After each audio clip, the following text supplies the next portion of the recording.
বিশ্ববাসীর উদ্বেগ এবং নিন্দা সত্ত্বেও গাজায় গণহত্যা থামছে না।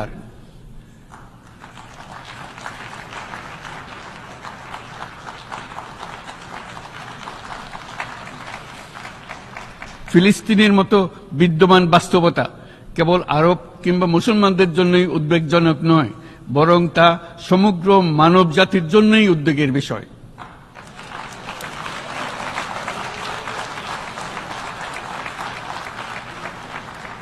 একজন মানুষ হিসেবে প্রত্যেক ফিলিস্তিনির জীবন অমূল্য।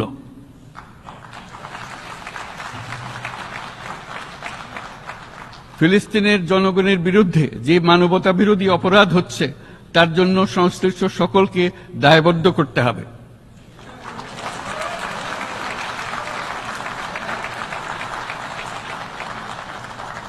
ফিলিস্তিনের জনগণের